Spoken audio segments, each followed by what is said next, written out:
Olá a todos! Bem-vindos à 11ª aula do curso de Eletrônica Fácil e Prático. Nessa aula, vamos começar uma nova fase. Vamos começar a fase onde vamos trabalhar circuitos eletrônicos. Hoje vamos estar falando sobre fonte de alimentação e essa aula vai ser dividida em duas partes. Nessa primeira parte vamos falar sobre a teoria, vou apresentar uma lista de materiais e na segunda parte vamos montar uma fonte que você, se quiser montar, você pode montar e até utilizar na sua bancada para alguns experimentos e alguns serviços, ok?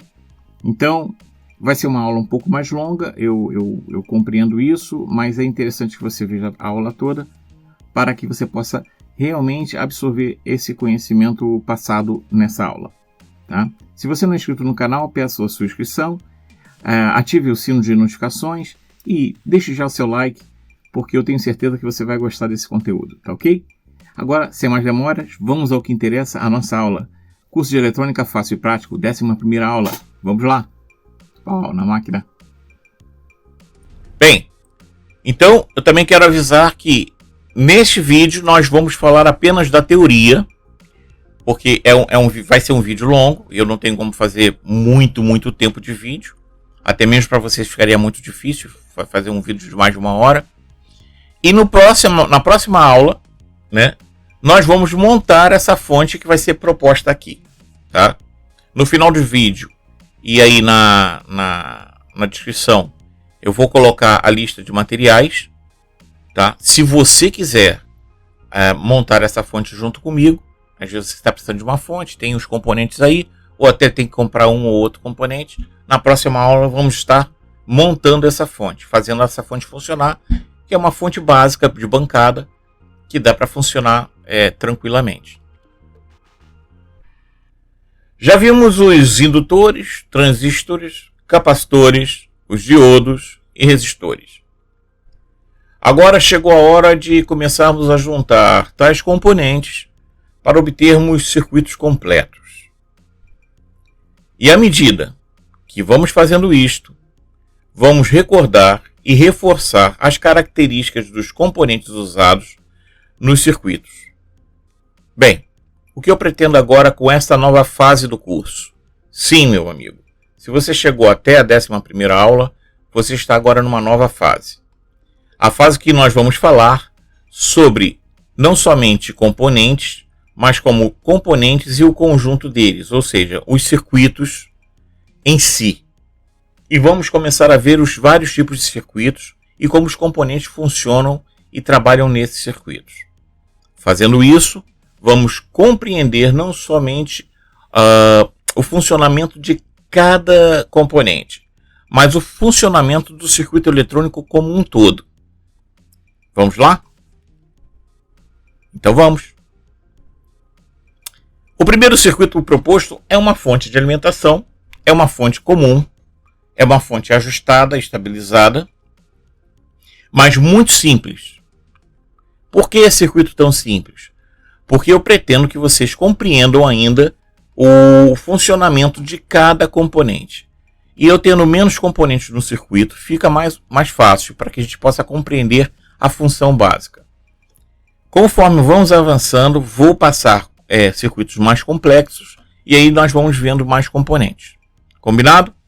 Então, como tem sido até agora, um passo de cada vez, vamos subindo a escada um degrau de cada vez. Não vamos nos atropelar e vamos chegar ao topo, ok? Temos aqui uma fonte de alimentação com um transformador. E vimos na aula passada que nada mais é do que um indutor. Esse símbolo aqui simboliza a sua tomada. Aqui eu botei 50 Hz porque é a frequência que eu tenho cá, mas aí no Brasil a frequência é de 60 Hz. Mas isso aqui não muda o nosso esquema. Pode ser aqui 127, pode ser 220, 240, 230. Atenção que você tiver aí na sua rede, certo?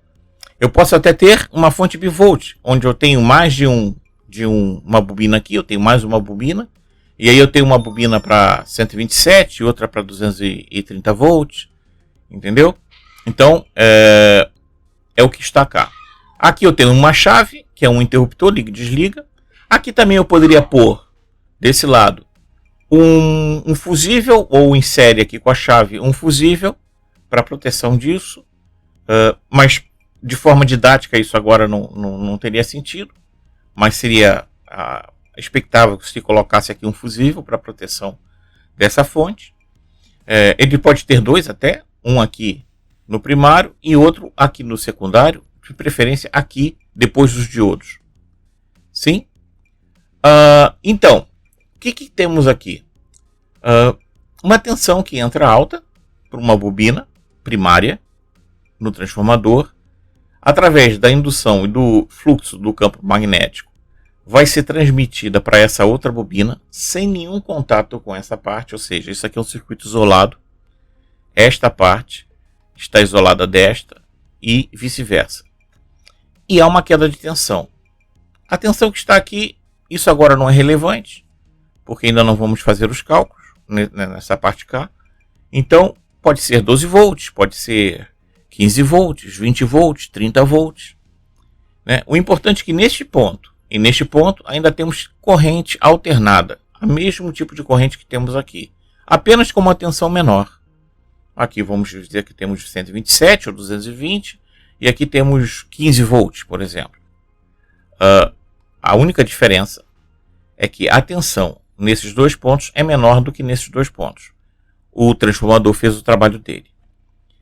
Aí aqui em diante temos uma ponte de diodos. Um adendo que eu vou fazer: esses dois fios aqui estão se cruzando, mas não há esse círculo escuro. Se não há esse círculo escuro, não há contato. Então esse fio aqui está passando por cima desse aqui sem contato. Eles não têm contato um com o outro. Não se confundam. Nos esquemas elétricos, quando não há esse ponto, não há contato. Ok? Pode-se também representar isso aqui com uma voltinha em cima. Ou seja, representando o que está passando por cima. Ou esse aqui. Percebem? Né? Mas o simples fato de passar assim, sem ter nenhum ponto, quer dizer que essa conexão não tem contato com essa conexão. Ok? Isso aqui é um fio, um condutor. E esse aqui é outro condutor. É outro ponto. Bem, vamos lá. Então temos aqui uma retificação com 4 diodos. Ela poderia ser com um diodo apenas, com 2 diodos, ou com 4 diodos.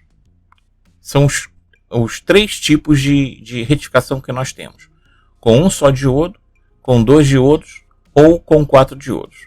A retificação mais robusta é a 4 diodos. Por quê? Vamos ver adiante que ela me dá uma forma de onda mais completa. Né? E vamos estudar exatamente isto. Bem, só que ela sai aqui agora DC. Agora ela já é uma corrente DC. Mas ela ainda está com forma de ondas. Ela ainda é pulsante. Ela ainda tem uma característica de não estar lisa, reta, limpa. Esse capacitor aqui de 2.200 microfarads ou 2.2 milifarads está fazendo a função exatamente disso, de aplanar, vamos dizer assim, alisar essa nossa corrente DC, certo? Aqui tem representado uma lâmpada, pode ser um LED. Esse resistor aqui, se for um LED, é obrigatório. Se for uma lâmpada, não, a não ser que a lâmpada você tenha que casar essa tensão com a lâmpada. Mas não vamos ainda entrar no valor dele, porque estamos aqui só analisando o circuito. Né? Aqui nós temos um circuito integrado. Né? Esse circuito tem apenas 3 terminais. Vocês vão ver que esse circuito parece fisicamente com um transistor, mas não é. Ele é um circuito integrado. E 2 resistores, um fixo e um potenciômetro, que, trabalhando junto com esse circuito integrado, vão determinar a tensão que sai aqui para a base do meu transistor, que faz a potência. Ok? Temos também esse capacitor aqui que filtra qualquer ruído que esteja por aqui neste local antes de chegar à minha base. Certo?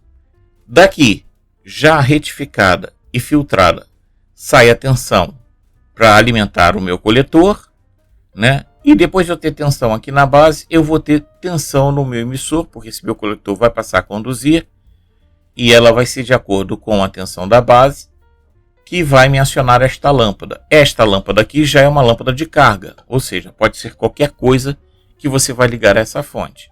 Ela está representada aqui por uma lâmpada, mas pode ser um motor, pode ser N dispositivos. Voltando aqui para a massa que está aterrada aqui. Tudo isso aqui é negativo. Certo? Vamos ao diagrama de blocos. Bem, eu quero que você se imagine agora na bancada, na sua bancada, onde você faz os seus reparos, onde você trabalha com seus aparelhos. Quando você vai receber, imagine-se recebendo essa fonte com um defeito qualquer. Vamos dizer que ela não liga. Primeira coisa que você vai fazer é identificar visualmente na fonte qualquer falha. É a primeira coisa. Os olhos falam primeiro. Você vai verificar a fonte, né? Não teve nenhuma queda, não tem nada, não cheira queimado, vamos dizer assim. Estou dizendo algumas coisas aqui, podem ser várias coisas. Não cheira queimado, você também usa o olfato, né? Não tem nenhum cheiro ali de queimado, né? E você vai ligar a fonte e verificar o que se passa com ela. E quando você liga a fonte na sua bancada, tomando as devidas precauções, sua bancada tem lá um disjuntor ou tem uma série e tal para se proteger. Você liga lá ou você está ligando já num filtro de linha que já é protegido por fusível, por um disjuntor. Vai lá, liga a sua fonte e vê que ela simplesmente não liga. Depois de você fazer esse exame visual na sua fonte, a segunda coisa que você tem que ter na sua mente é isso aqui, ó, o esquema de blocos da sua fonte de alimentação. Todo aparelho tem isso aqui, ó, um esquema de blocos. Nem sempre ele está disponível. Mas depois que você conhece o circuito, isso aqui já está mais ou menos na sua cabeça. Há diferenças conforme os circuitos que vão se apresentando. Mas a base disso aqui já vai estar na sua cabeça. Não se preocupe em decorar nada. Como eu sempre falo, decorar não faz ninguém sapiente de alguma coisa. Ou seja, não faz ninguém saber aquilo. Certo? Mas você perceber o funcionamento vai fazer com que isso aqui seja automático dentro da sua cabeça. Pois bem, vamos dizer que você não tenha isso aqui em papel. Ou seja, você não tem o esquema da fonte e também não tem o diagrama de blocos, o esquema de blocos desse seu circuito. Mas você sabe que ele tem. Você abriu a caixa, olhou ali o circuito, viu a placa, você sabe que ali tem um transformador, você já identificou a ponte retificadora, já viu o filtro lá, o eletrolítico ou os eletrolíticos que fazem a filtragem, já viu o circuito integrado, seus componentes ali à volta que fazem a estabilização, e já viu ali a saída de potência através dos transistores que estão colocados na saída de potência. Ora, veja que aqui tem uma seta. Ó, esse para esse, para esse, para esse. Então você vê aqui que há um caminho a ser seguido. Se a fonte não liga, vamos logo no início da coisa. Não vais procurar primeiro tensão aqui se você nem viu se tem aqui. Ou seja, para a tensão chegar no final dessa cadeia, né, de eventos, ela tem que antes chegar no início. Então, o mais natural é claro que você liga a fonte, se ela não tem um piloto, se não tem um LED, se não tem nada, você vai colocar lá a ponta do seu multímetro na saída de potência, né, nos bornes da fonte e ver, olha, não tem tensão aqui. É claro, vai ser por aqui que você vai começar. Mas só para identificar que a fonte não está ligando. Depois disso, você viu que não tem tensão aqui, você vai partir lá para o início. Certo? E é assim, geralmente, que parte-se qualquer reparação. Seguindo a lógica, ou seja, seguindo a lógica do diagrama de blocos, né? A lógica desse diagrama, seguindo essa lógica, é que você vai fazer a reparação. Você só vai direto no componente quando você tem certeza. E mesmo assim, quando você tem certeza, você tem que fazer uma análise antes do circuito. Por exemplo, Eu cheguei lá, vi que o meu diodo de retificação tá torrado. Ele tá preto lá, queimadinho, igual um carvão, né? Aliás, virou carvão. Muitos componentes viram carvão, carbonizam, né? Então, ele já se denunciou visualmente, naquele primeiro exame visual, que ele está danificado. Você tem como saber se outros componentes também se danificaram? Não. Porque se visualmente eles não se declararem, você não tem. Então, você não vai só trocar esse diodo, porque pode acontecer de você trocar o diodo e você queimar outros componentes, porque outros estão queimados e se a fonte continuar funcionando, depois de você trocar o diodo, vai queimar outros componentes. Então, há um procedimento para você fazer a troca desse diodo. Primeiro você vai ver se ele é o único que está danificado dessa ponte retificadora. Segundo, você vai ver, né, se você tiver como levantar essa fonte. Ou seja, tá vendo aqui a saída? Isolar ele de todo o resto do circuito para poder ligar e para ver se depois de ligado os 4 aqui funcionam corretamente. Né? Isso é um procedimento. Há outros procedimentos, eu estou dando um exemplo. Por exemplo, fui lá, vi que o diodo está queimado, né? Substituí o diodo, suspendi no meu circuito, se eu tiver como fazer isso. Às vezes o circuito tem como você tirar um jumper, né? Ou levantar essa ponta aqui e falar assim, olha, agora o meu circuito está isolado, eu consigo fazer esses 2 blocos funcionarem sem afetar esses outros 3 aqui. Levanta, e aí você vai lá com o multímetro, liga, vê se está funcionando, vê se a corrente DC apareceu, né? Se tiver um osciloscópio, vai lá ver se a forma de onda está certa, se não tem outro diodo aberto, se não tem nada acontecendo aqui, né? Ou seja, você analisou isso aqui, está perfeito. E aí você vai religar esse diodo ao circuito com precauções para que, se houver algum problema aqui para frente, você não volte a queimar o diodo. Percebem que tudo na eletrônica é uma cadeia de acontecimentos. E quase sempre, aliás, vou dizer, sempre está ligado ao esquema de blocos. Muitas vezes desprezado por muitos técnicos, esse esquema de blocos salva muito a vida do técnico. Por quê? Porque é aqui que nós entendemos a lógica do caminho, da sequência em que os eventos acontecem dentro do meu circuito eletrônico. Isso aqui foi só uma pincelada para vocês poderem entender que há uma lógica por trás de tudo, certo? Outra coisa que eu quero chamar a atenção é isso aqui. Vemos que a forma de onda aqui, ó, é alternada na saída do meu transformador. Preste atenção que aqui a minha forma de onda já não é alternada entre positivo e negativo, mas só positivo, ó. Positivo. Tá vendo aqui em cima? E aqui embaixo, claro, no negativo, vai ser só negativo. Certo? E aí nós temos a etapa da filtragem. E aí vejam que a minha forma de onda agora já não é tão escalar. Ela não está tão cheia de ondinhas. As ondinhas diminuíram. Houve aqui uma filtragem, né?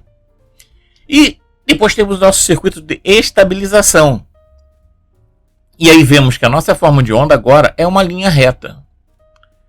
Uma verdadeira corrente DC estabilizada. Ou seja, limpa, lisa, plana. Ok?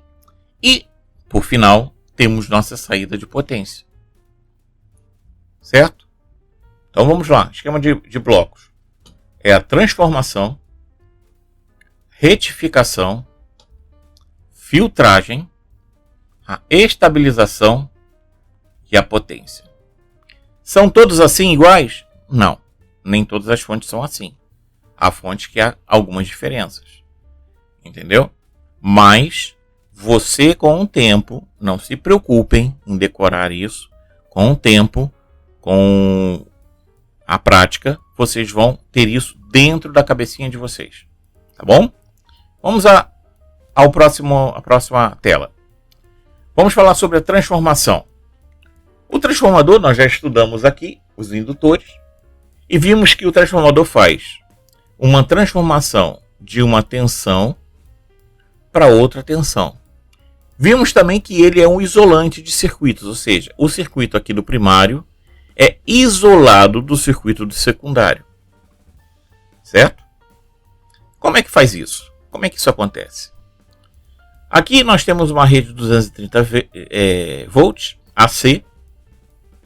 E aqui nós temos uma rede de, vamos dizer aqui um exemplo, 24 volts, AC também, a tensão transformada já. Mas, aqui, nesse ponto, nós temos uma corrente alternada nesse sentido. E casado, aqui nós temos o espelho dessa corrente alternada invertido. Vamos pensar. Quando a minha forma de onda, neste ponto aqui, está positiva, neste ponto aqui, ela está negativa. Lembra que isso aqui é um gráfico em que o plano aqui horizontal é o tempo e o plano vertical é minha tensão. Tá ok? Então, nesse milissegundo aqui, que é esse quadrado, esse ponto aqui está positivo. No mesmo milissegundo, se você ver aqui embaixo, este ponto aqui está negativo. Já no outro milissegundo, esse ponto aqui está zero. E esse ponto aqui está zero. Porque esse aqui, que era positivo, começou a diminuir o seu potencial para zero. E esse aqui, que era negativo, começou a aumentar seu potencial até zero. Aqui estava com uma tensão negativa e agora aqui está zero. Aqui tinha uma tensão positiva e agora está zero. Nesse próximo milissegundo, aquele que era positivo, que passou a zero, agora é negativo. E aquele que era negativo, que passou a zero, agora é positivo. O que eu preciso que vocês percebam é que a corrente alternada que se apresenta aqui é idêntica à que se apresenta aqui. A única diferença é a diferença de potencial. Certo?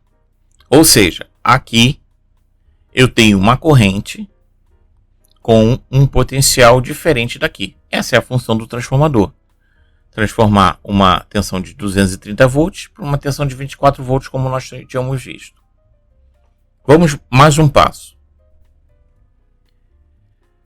Aqui nós temos a retificação. Vamos estudar, nesse caso aqui, a retificação por ponte retificadora. O que é uma ponte retificadora? É uma junção de 4 diodos, aonde nós vamos fazer uma retificação em 4 etapas. Na realidade, são 2 etapas divididas por 2 também. Ou seja, uma etapa, 2 diodos vão trabalhar e na outra etapa, outros 2 diodos vão trabalhar. Como é que isso ocorre? Bem, vamos mudar aqui a nossa ponte. Nós tínhamos essa aqui apresentada antes, que é o que está representado lá no nosso bloco de retificações. Mas se você olhar, esse esquema aqui é igual a esse. Vamos comprovar? Aqui nós temos os positivos, estão ligados juntos, está vendo? E aqui os negativos ligados juntos. E aqui nós temos nesse ponto um positivo e negativo, e aqui nesse ponto um positivo e negativo, que estão representados por uma corrente alternada, tá vendo? Aonde eu tenho as 2 polaridades é alternada. E aonde eu só tenho uma polaridade é o símbolo da polaridade. Aqui o positivo e aqui negativo. Perceberam? Vamos voltar para aquela. Nossa ponte está aqui. É a mesma daquela. O desenho pode ser diferente, você vai entender. Mas vamos lá analisar de novo. Positivo com positivo ligado nesse nó. Aqui o sinal é positivo. Negativo com positivo ligado nesse nó, alternado. Negativo com negativo, negativo. Positivo com negativo, alternado. Isso é o trabalho de uma ponte retificadora. E como é que isso vai funcionar? Bem, lembra lá na saída do nosso transformador? Nós tínhamos um ciclo positivo, aqui, né? E um ciclo negativo. Então, um terminal do transformador vai aqui desse lado. O outro terminal do transformador vai aqui. E o que vamos ter em resultado disso? São duas saídas. Uma só com negativos. Aqui, vocês veem embaixo, olha.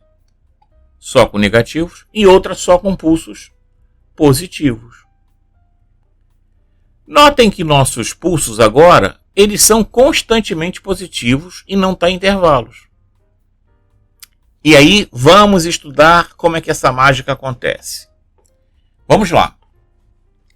Aqui nós temos um pulso positivo entrando.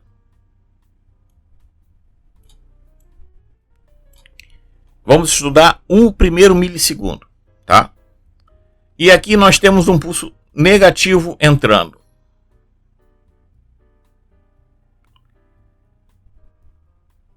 Esse é o primeiro caso.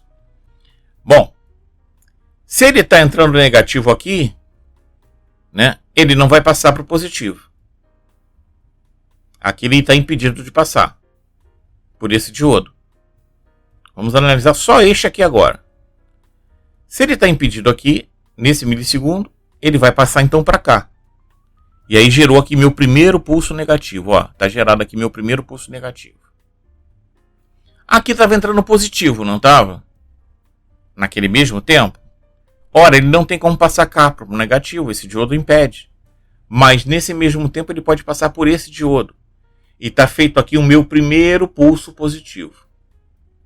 Então, nesse milissegundo, em que esse negativo veio para cá, entrou e passou por esse diodo e veio para cá e fez esse primeiro pulso negativo, nesse mesmo tempo, esse pulso positivo que entrou aqui, que cá estava positivo, passou por aqui e foi até o meu, fez o meu primeiro pulso positivo cá. Entendeu? Então quem funcionou aqui foi este diodo com este diodo. Este aqui bloqueou. Desculpa. Este aqui bloqueou e este aqui bloqueou. Esse e esse bloquearam. Certo? Agora, um segundo momento. O momento número 2. Vamos voltar ao segundo momento aqui embaixo. Agora aqui entrou. Já é um milissegundo adiante. Já aquele tempo adiante. Aqui entrou negativo, que aqui estava positivo, agora virou negativo. E aqui que estava negativo, agora virou positivo. Certo? Vamos ver aqui o pulso positivo entrando por aqui, o que ele vai fazer? Né? Ele vem saindo aqui. Epa, vem para cá. Não passa. Não passa. Aqui não passa porque ele não consegue ir para lá. Mas ele vem por aqui e passa. E aí ele me gerou um segundo pulso positivo aqui. Certo? E agora, nesse mesmo milissegundo, temos um negativo. E aí ele vai tentar passar por aqui. Opa, não consegue. Aqui está bloqueando. Esse diodo está bloqueando. Mas ele passa para cá. Aqui ele passa? Passa. Então ele vem para cá e passou. E me gerou um segundo pulso negativo aqui. E isso vai acontecendo sucessivamente. Quando K é positivo, gera aqui um positivo. Quando aqui é positivo, gera aqui um positivo. Quando aqui é negativo, vem para cá. E quando aqui é negativo, vem para cá. Ou seja, para cá, por esse aqui, é negativo, né? E para cá, por esse aqui, é negativo. Só passa o negativo, né? E para cá, ou seja, nessa direção, passa positivo, né? E para cá, passa positivo. E isso vai sempre sendo feito invertidamente. Deixa eu apagar aqui. Quando termina um ciclo, a polaridade nas entradas inverte e o caminho muda. Então ele fica sempre, vamos dizer assim, mudando o caminho. No caso, da frequência de 60 Hz 60 vezes por segundo. Ou seja, a cada 60 vezes por segundo, a dupla de diodos muda, fazendo com que na saída positiva eu tenha pulsos positivos constantes. Ele vai a positivo, vai a zero. Vai a positivo, vai a zero. Vai a positivo e vai a zero. E na saída negativo, vai a negativo, vai a zero. Vai a negativo, vai a zero. Vai a negativo, vai a zero. Se isso aqui fossem só 2 diodos, essa forma de onda seria mais ou menos assim. Aqui não teria nada. Aí teria uma outra aqui. Aqui não teria nada. Aqui teria outra. E aqui não teria nada. Da mesma forma, seria feita aqui, né? Aqui teria uma, e aqui não teria nada. Aqui teria uma, e aqui não teria nada. E aqui teria uma, e aqui não teria nada. Então veja bem, com 4 diodos nós temos uma forma de onda mais completa.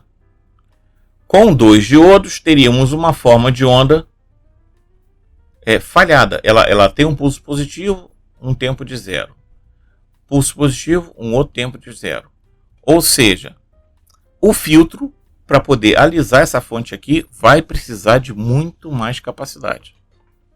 Por isso que utilizamos normalmente, quase que a grande maioria dos circuitos, utiliza normalmente 4 diodos para fazer a retificação. É muito raro um circuito que use menos do que 4 diodos, que use 2 ou muito menos um diodo apenas. Certo? Vamos adiante. Filtragem. Nós já vimos o capacitor também. E nós aprendemos que o capacitor é um componente que armazena tensão. Armazena tensão de maneira por estática, né? Tensão nas suas placas. A placa positiva armazena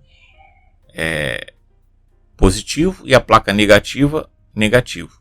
Estamos falando aqui de um capacitor eletrolítico que é um capacitor polarizado. É claro que existem capacitores não polarizados, né? Como os discos, os cerâmicos, os de poliéster. Não são polarizados, então eles não têm placa positiva nem negativa. Eles armazenam o potencial que existir naquele momento no circuito, seja positivo ou negativo. Vai estar armazenado na placa dele. Bom, então como é que ele vai funcionar? O que ele vai fazer é, na realidade, alisar aquelas formas de ondas que vimos antes. Que são assim, bem definidas, onde é o positivo e o zero, vai trazer este ponto aqui para cima, alisando, aplanando essa forma de onda. E como é que ele faz isso? Bom, aqui temos a forma de onda, como ela é, né?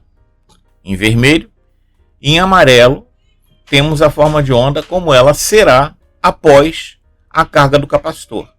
Vamos ver que aqui quando eu estou a zero, o capacitor está a zero também, né? Aí o meu diodo vai lá, retifica, manda um sinal positivo para o meu capacitor e o meu capacitor carrega. E aí o diodo começa a perder potencial e vem perdendo até ficar zero. Só que lembrem que o meu capacitor carregou esse potencial. Então o que ele faz? Ele agora, quando o meu diodo começa a decrescer aqui a tensão, indo a zero, o que acontece com o meu capacitor? Ele fala, não, eu vou manter essa tensão porque eu tenho tensão para manter aqui. E ele vai, isso aqui é o tempo passando, vai mantendo. Você vê que ele vai caindo, mas vai caindo menos, porque ele vai perdendo a capacidade e vai caindo menos. Quando ele chega aqui um pouco abaixo do máximo, do pico de tensão que teria que ter, o meu diodo já está retornando. Ou seja, o meu diodo já está voltando com tensão para cima do capacitor. E aí está carregando de novo aqui, nesse pequeno período aqui, ó, já está carregando, já está levando o meu capacitor ao máximo de carga dele, que ele pode ter naquela tensão ligada àquele circuito. E aí, novamente, o meu diodo vai declinar para zero, mas o meu capacitor vai manter a tensão lá, perdendo aos poucos, mas vai mantendo. E quando chega aqui, o ciclo se repete, porque o diodo já voltou a fornecer tensão e carrega novamente o meu capacitor, e isso vai se repetindo, se repetindo. O resultado disso é isto. Uma tensão que antes tinha picos e vales muito profundos, muito bem desenhados, para agora uma tensão muito mais lisa. Né? Você vê que ele desce, aqui meu diodo já voltou, sobe um pouquinho, desce um pouquinho, que é descarga, volta. E lhe digo uma coisa, quanto maior a capacidade do capacitor, menor é esse declínio. Certo? Você pode conseguir uma tensão estabilizada, até bem estabilizada, se você tiver um banco de capacitores grande. Certo? Então por que o pessoal não faz isso? Porque capacitor é caro. Vamos dizer assim, o circuito fica caro. Se você botar um capacitor, um banco de capacitores, para tornar essa frequência aqui realmente lisa, você vai precisar de uma grande capacidade de capacitores. Mas há uma solução mais simples para isso. Né? E nós vamos ver qual é a solução. É a estabilização. E aí que vem o pulo do gato, a estabilização. Por quê? O estabilizador é o circuito que vai pegar essa frequência que ainda está com picos, com vários vales, menores do que quando só retificada, é claro, né? E vai tornar uma linha perfeitamente reta, bonitinha, aplanada, como o horizonte. Bom, como é que isso acontece? Geralmente estabilizadores usam um truque simples. Eles estabilizam a tensão numa tensão um pouco menor do que lhe é fornecida. Vamos voltar lá nos capacitores. Vamos dizer que esse pico aqui seja 10 volts e aqui 0 volts. Né? Então vamos ver que o capacitor ele consegue receber os 10 volts e ele vai fornecendo. Só que quando ele chega nesse ponto aqui, ele já está com 9 volts, 9,1. E depois ele volta aos 10, aí ele vai para 9 volts, 9,1. E vai aos 10, 9 volts, 9,1. Então ele está perdendo aqui, se formos fazer a conta, cerca de 900 milivolts entre um ciclo e outro. Né? Entre uma frequência aqui, o pico de uma frequência e a outra, ele está tendo uma perda de 900 milivolts. Isso é uma perda muito grande. E isso vai se refletir num ruído no meu circuito. O meu circuito vai ficar com esse ruído. E isso não é desejável em muitos circuitos. Muitos circuitos nem funcionam com esse ruído. Ele tem que ter uma corrente contínua, estabilizada e filtrada. Então, como se resolve isso? Ora, vamos dizer que eu tenha 10 volts aqui, e isso aqui vai a meus 9,1, 9,2. O que eu faço? Eu pego aqui, se eu tenho 10 volts, eu posso estabilizar isso aqui em 9 volts. Se ele sempre vai a 9,1, um exemplo, se eu quiser estabilizar em 9 volts, eu estabilizo. E é assim que trabalha o meu circuito estabilizador, de estabilização. Ele pega uma tensão que é maior, em média maior, e estabiliza para uma tensão mais baixa. Certo? Fazendo como? Vamos ver aqui, então, primeiro circuito de estabilização, que é usando um Zener. Para a gente poder compreender mais ou menos como é que funciona isso. Um Zener, um diodo Zener. Certo? Vamos lá. Temos aqui uma fonte com uma entrada de 25 volts. Para lá já está o transformador, os diodos, os capacitores. Tudo isso lá para trás. Mas temos uma fonte aqui que está me fornecendo 25 volts. Daquela maneira que eu lhe falei. Não está estabilizada ainda. Aqui nós temos um resistor. E esse valor também vai depender do meu Zener e da minha tensão e da corrente que eu preciso cá. Então, não vamos ver isso, mas eu quero que vocês entendam o funcionamento do estabilizador. Temos aqui 25 volts. mas não está estabilizado. Vamos dizer que eu tenho aqui um ripplezinho de 1 volt, meio volt, mas eu quero uma saída aqui de 22 volts. Opa, se eu quero uma saída de 22 volts, ou de próximo disso, estabilizado, se eu tenho 25 eu já consigo, né? Já que meu ripple aqui, ou seja, aquele ruidinho que ainda permanece lá é de menos de 1 volt, eu consigo. Aqui tenho 5 para 21, 22 volts aqui, eu tenho 4 volts para trabalhar aqui, 3 volts para trabalhar aqui.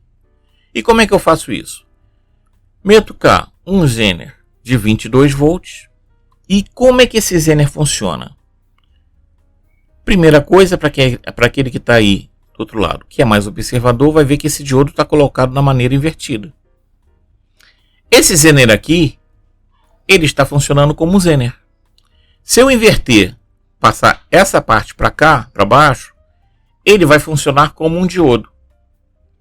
E como um diodo, né, ele está só retificando, ou seja, passando para cá só o negativo. Mas não é essa a função que eu quero dar agora. Eu quero que vocês prestem atenção na função Zener. Eu coloco ele invertido. E invertido ele funciona da seguinte maneira. Tudo que chegar aqui, a esse nó, que for inferior a 22 volts, não vai passar para cá, para a massa. Ou seja, até 22 volts, esse Zener não conduz nada aqui. A partir de 22 volts e meio volt vai aqui para a base. Vai ficar só 22 volts aqui. 23 volts, 1 volt vai para a massa. Fica só 20 volts aqui. 25 volts, 3 volts vão para a massa. Ficam só 22 volts. Vocês entenderam que se essa minha tensão está variando aqui em cima, aqui ela deixa de variar? Ela se torna 22 volts, contínua e estabilizada. Percebem isso? Aqui eu tenho 25 volts com algumas variações que nós vimos nos slides anteriores. E aqui agora eu tenho 22 volts estabilizado.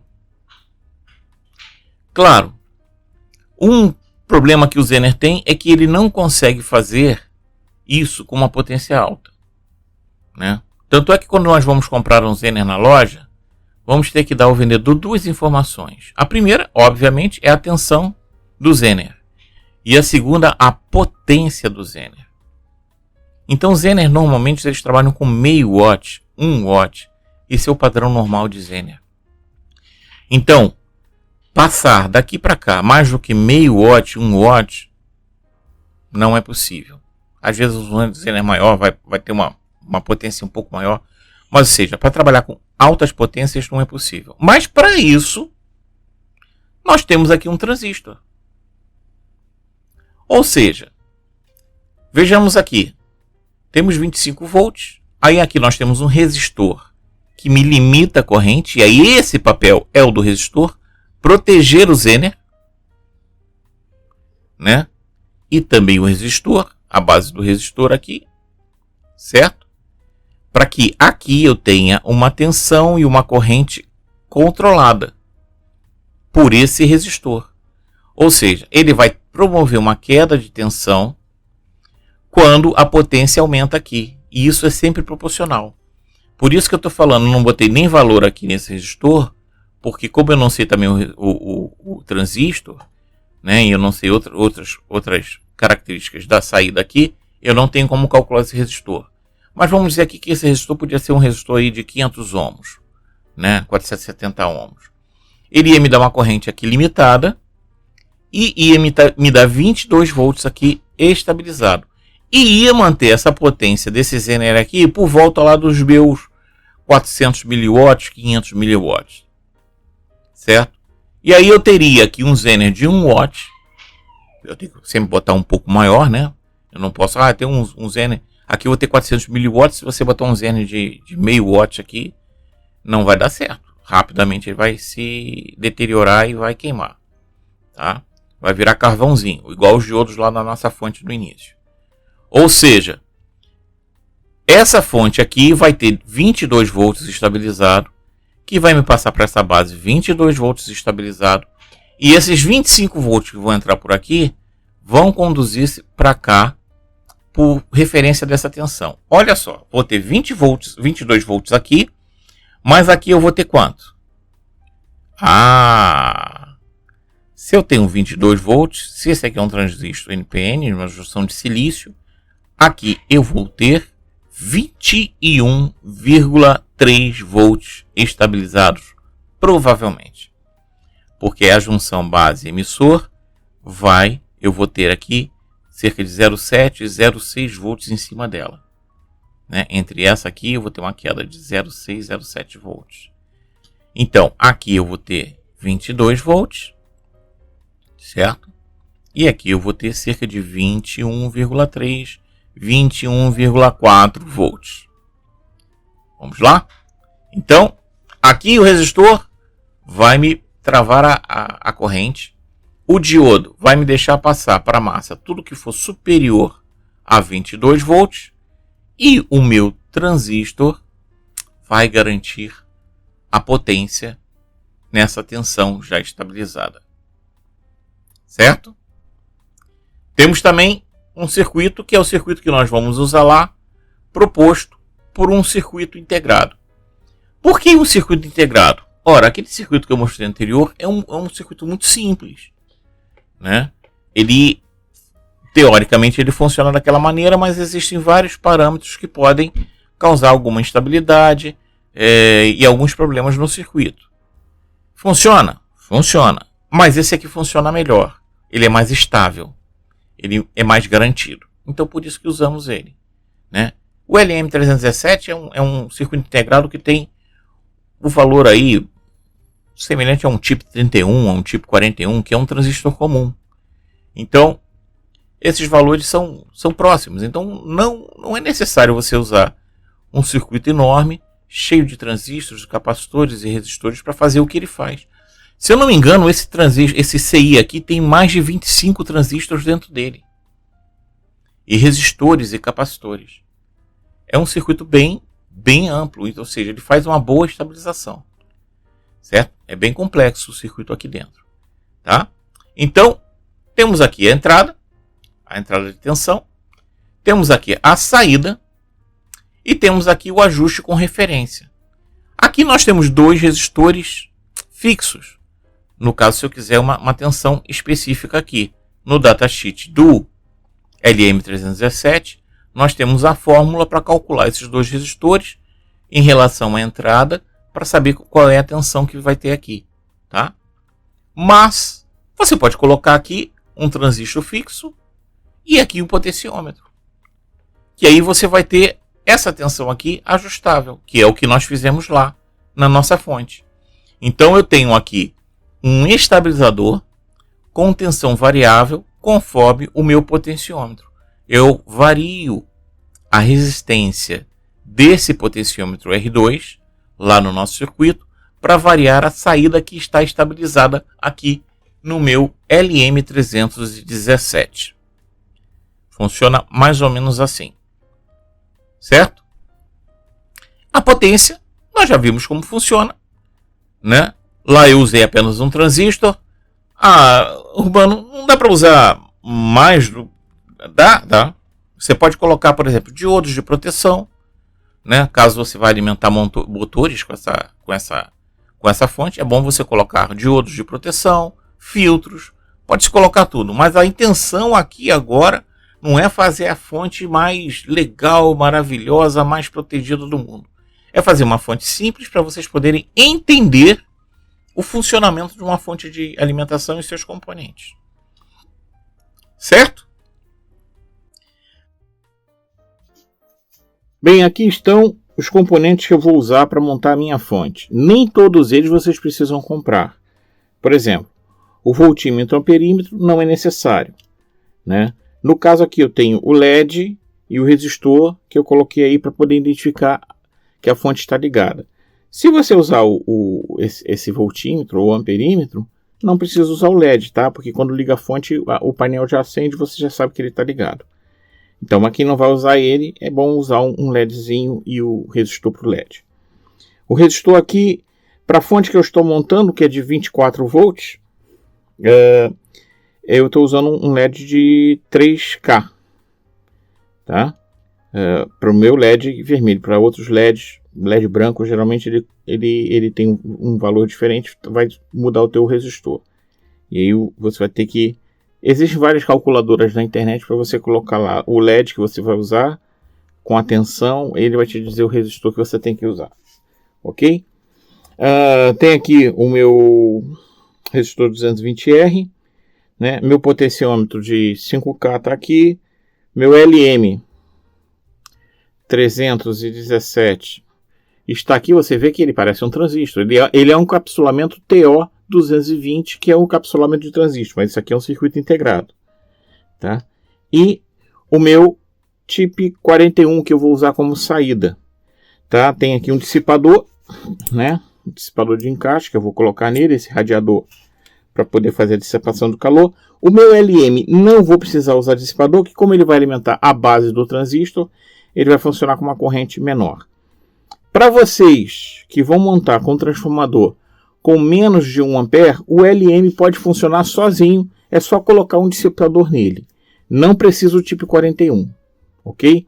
Porque esse LM que eu tenho aqui, específico, é de 1.2 volts, existe LM no mercado até de 1.5 volts nesse encapsulamento. E existe LM, aí é mais difícil de achar, encapsulamentos mais, tipo aquele do 2N3055, eu esqueci agora o modelo, aquele em chapa, que são para uma corrente maior. Mas o mais comum de achar é este TO 220. Ele normalmente vem de 1.2 a 1.5 amperes. Então, se você for abaixo disso, uma fontezinha de 1 ampere, você colocando aqui um dissipador no LM317 já faz o papel da sua fonte tranquilamente. Acima de 1 ampere, não aconselho. Mesmo que seja de 1,5 ampere, ele vai aquecer muito. É bom você botar um tipo 41, que é um transistor até 6 amperes. Aí vai ficar melhor, tá? Eu também botei aqui um Borner. Não é necessário isso também, mas é porque eu uso aqui, eu já tenho ponteiras banana, né? Então aquela ponteira banana, deixa eu ver uma aqui para ver, ó, ela já encaixa aqui direto, ó. Então quer dizer, já facilita, né? Eu já tenho, não preciso comprar fio nem nada, eu já tenho as ponteiras K, então é melhor para mim colocar o Borner. Mas se você quiser deixar os fios com garrinhas, né? Também pode. Diodos, esses aqui eu tenho diodos que eu tinha aqui já de 3 amperes, é suficiente para minha fonte. Meu transformador é um transformador, vejam bem, olha aqui que ele é um transformador de 12 mais 12, 2 vezes 12, tá vendo? Ó, ele tem aqui a entrada de 230 volts, aqui é 50 Hz a rede, mas a saída é 12 vezes 2, 1.500 miliamperes. Ou seja, isso aqui é um transformador de 1,5 ampere, né? E você vê que tem 12 aqui para cá, com tape 12 e 12 aqui. Esse tape eu não vou usar só os extremos, então eu vou ter 24 volts. Aqui nesses dois extremos vou ter 24 volts. Tá? Na hora da montagem vocês vão ver como é que a gente faz isso, né? O capacitor é um capacitor 2200 por 50 volts, eu acho que é suficiente, né? A chave, uma chave liga e desliga, on-off, normal. Uma caixa plástica, eu não comprei uma caixa específica de fonte, eu tinha essa aqui, é uma caixa de passagem totalmente blindada. Essa caixa é muito resistente, muito dura, é mais resistente que qualquer caixa dessa que você compra para montagem, e é uma caixa relativamente barata. Mas eu vou dar uma sugestão para vocês. Aqui, ó. Caixinha de montagem de artesanato, ó. Dá para montar a fonte aqui dentro. Olha, você pega, bota o multímetro aqui dentro, né? Essa caixa aqui eu tenho para outro serviço, para outra coisa, mas ó, dá para montar uma fonte aqui dentro. Então aqui é negócio, você que está começando, não fique se prendendo a certas convenções. Tem que ser a caixa XPTO, bam, pós-plus, mais master alguma coisa. Não se prenda a isso. Se desenrasque, entendeu? Faça a sua ferramenta. Não deixe de fazer sua ferramenta porque você não tem. Não tem exatamente. Você sabe o que você está montando, você vai montar e vai usar conforme a sua necessidade, tá bom? Né? Então, isso aqui é o material que eu vou usar. Posso colocar mais alguma coisa, menos alguma coisa. Você também pode colocar mais alguma coisa ou menos alguma coisa. Eu quero de vocês autonomia. Autonomia mesmo. Compreenderem o que estão fazendo. Não, eu prefiro que minha fonte tenha esse recurso, assim, assim, assim. Por exemplo, eu estou colocando aqui um voltímetro com amperímetro, que eu acho que é um recurso importante. E isso aqui não é muito caro. Você pode não montar agora com isso e depois instalar isso aqui. Pode fazer um upgrade na sua fonte mais tarde. Certo? Porta fusível. Um fusívelzinho de 0,25 aqui. Vou colocar aqui no primário do meu transformador. E o resto está aqui. Essa placa aqui, ela é perfurada e é com linhas, tá vendo? Tem umas que são só perfuradas, só tem a bolinha onde está o furo. Também servem, mas é mais difícil de fazer. Né? Eu prefiro trabalhar nessas com linhas, que eu acho que resulta melhor. Tá? Uma plaquinha dessa, nós não vamos usar essa placa toda, vamos usar um pedacinho dela. Vamos montar, depois o que sobrar a gente corta, pega uma serrinha e corta. E ficamos cá com o resto da placa para outro projeto. Tá bem? Bom, espero que esse vídeo alcance você e sua família em paz e saúde, meu querido. E já voltamos com a segunda parte desse vídeo, com a montagem dessa fonte. E nós vamos ver várias situações aqui na montagem que também são interessantes. Até lá e um grande abraço.